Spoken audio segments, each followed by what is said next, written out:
Hi there, welcome back to the channel. So, I feel pretty good about the take that I got on the drums last night when I was making the videos. The one I used for the video, the one that I did on the video, I did not use. I did like 3 more, or maybe 2 more, and then the third one after that was the take that I'm using here. I like to document, doing it, but I don't always use the one that's on video just because I could tell that it was slowing down.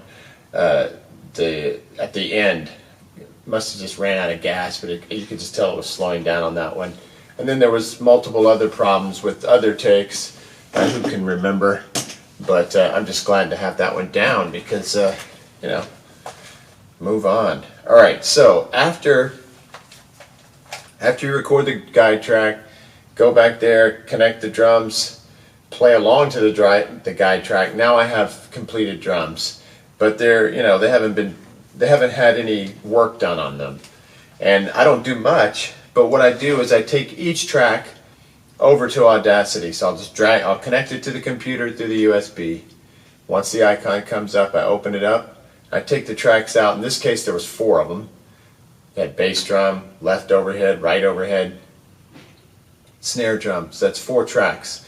One at a time, I take them into Audacity. All I'm really doing is making sure I don't have any big peaks. If something's super peaked, I'll just bring it down a few dB. I'll go to Amplify, highlight the section, bring it down 2 or 3 dB, whatever. Maybe take the whole thing down 2 or 3 dB. Maybe pull something up 2 or 3 dB, that kind of thing. Then I'll go to Classic Filters and just cut it off at like 5 hertz. I used to go all the way down to 100, but now I just cut off a little. Just extra stuff that could be in the room that's not helping, but I don't like to take away too much because the zoom kind of starts making the track sound light if I do too much. So then I name the track. So in this case, I've got 4 tracks, right? Snare drum, left overhead, right overhead, bass drum. So I'll type something like snare left, drag it in, rename it after it loads, snare right or snare R. Pull that in. Now I've got 2 snares that are the exact same thing. And I do that for each one. Left overhead left, left overhead right, right overhead left, right overhead right. Bass drum 1, bass drum 2, however you want to say 1 or 2, left or right, it doesn't matter. You're just making copies that are the exact same track so that you have double of each one. Now, once I know, I've got them named and they're sitting there in the audio file, I will then close out, come out of the unit, and all of the tracks that I recorded, I'm gonna go to track, hit the track button, and then I'm gonna go to the tracks that I recorded. And in this case, it was like mono 000, mono 001, mono 002, mono 003, right? Well, I'm going to go to each one of those and find new take and hit that instead. So I'm going to erase all of those off of this front deck, this first row of channel strips, which is 1 through 8, and that would be 1 through 4 for me. That's what I had recorded. I'm going to take all those away and turn it into new take. Then I'm going to make my way over, while I'm in track, all the way to track 17. And when I click on it now and hit enter, I'm going to go find the track that says snare left. And then on the next one, I'm going to do snare right. And then I'm going to do LOHL, which is left overhead left, LOHR, left overhead right, ROHL, which is right overhead left, right overhead right, bass drum left, bass drum right. Could be 1 or 2, however you want to do it, or you can make up whatever you want to delineate, the tracks or designate the tracks. And so now I know exactly what I have. It's all in there. It's got a name on it. I've doubled it. The next step, before I play it back or before I listen to it, I'm going to make sure my levels are okay, and I've kind of got them all, set sort of in the middle range.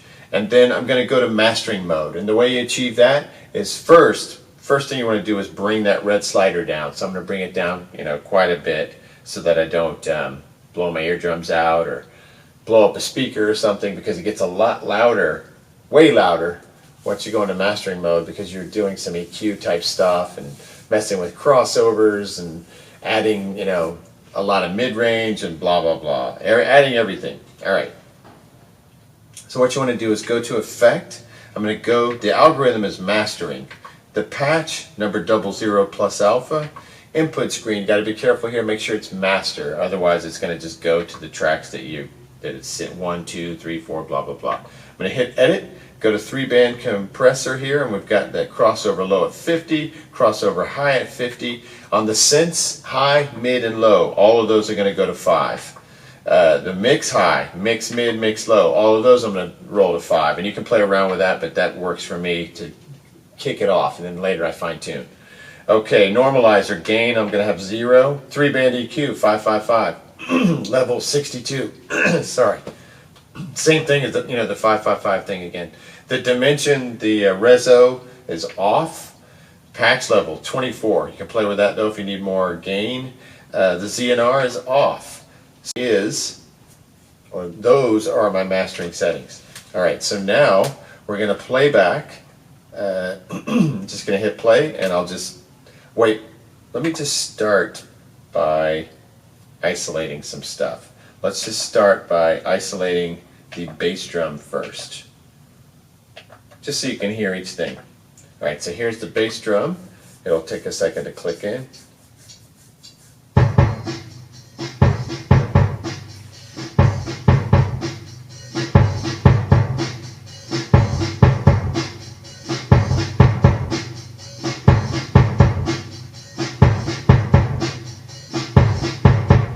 Okay, now I'll add the snare.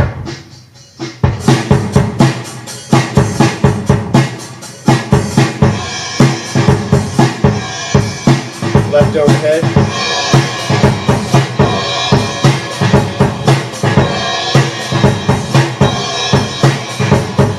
Right overhead. Now everything's up.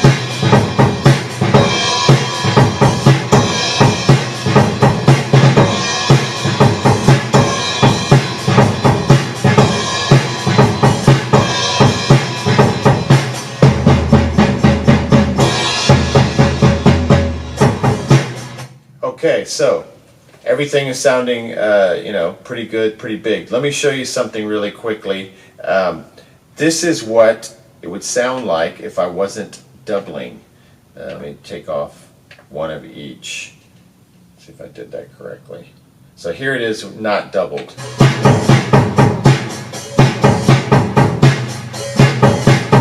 Okay, now I'm going to double it.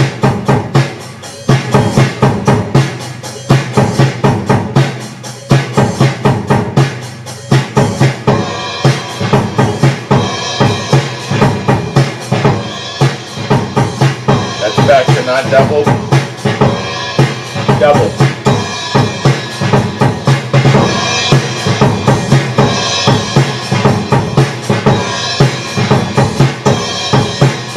So as you can see, that doubling thing makes a huge difference. It's not just volume and gain or anything like that, but it's like presence, dynamics, everything. It like literally just comes alive when you, and I find that that's the case with almost everything in the Zoom. I double pretty much everything. So I probably, I'm always recording less than 12 tracks, but I'm doubling. So I'm a lot of times using, let's see, I usually record about, let's see, 2 guitar tracks, 4 drums, that's 6. Usually 2 vocals, 3 vocals, I'll say that's 9. Bass, guitar, 10. Yeah, I'm usually under 12. Okay. Let's just hear it back and just see, just feel good about it.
Okay, and it goes on to 350. All right, so listen to this last little bit. Okay, on the bum bum bum bum bum bum bum bsh, bum bum bum bum bum bum bsh.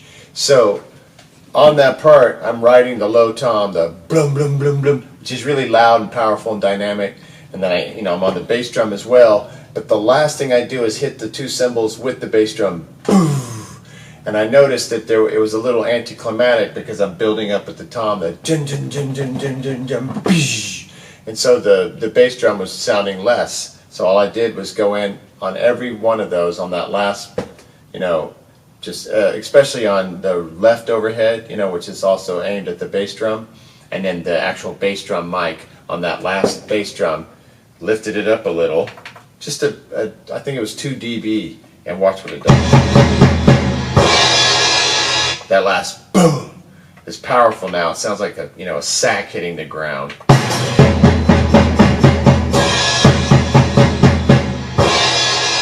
It's like dropping a sack of flour, Boom.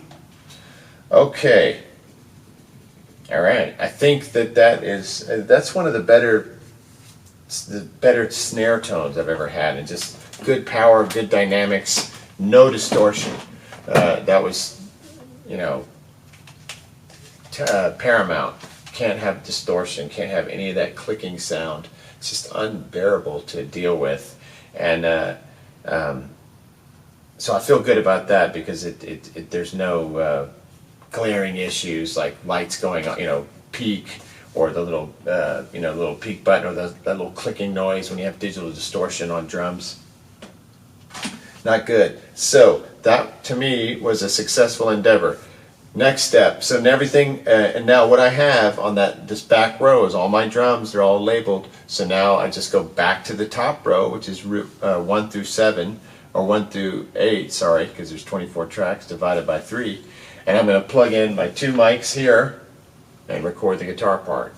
That'll be the next thing. But before I get into that, we're going to do each song. We're doing both songs, together. I could go to guitar. Maybe I will just go to guitar. No, I won't go to guitar because I have to pull the microphones out. I've only got 4 mics total. I've got like some 57s and 58s and copies of those and other little bits and pieces, but the main microphones I have are all here. They're used. So I don't have a bunch of extra, mic locker or whatever where I can just go pull stuff out. Whenever you go to Albini's with anything, the most unbelievable microphones you've ever seen in your life. And they still got them. You go pick the one you want to use. It's amazing. All right, so what I'll do next is the drums for Exciter. After that's done, then we'll move to guitars and finish both songs kind of at the same time. So now my work is to get back onto the drums, which is fun because I'm in the drumming mood. I've already got it mic'd up. I just moved the Dynamite Death chair out of the way, put the mic back in place, and track the next one.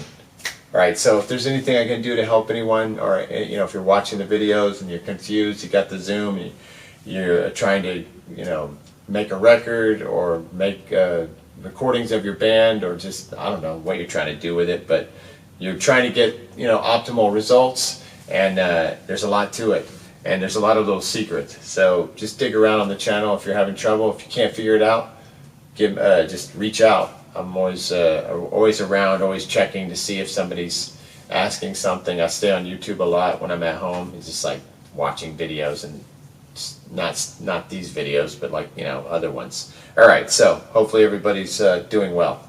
And like I said, I want to help. So if there's something you don't know how to do, or if you don't understand something, just reach out. All right, next time.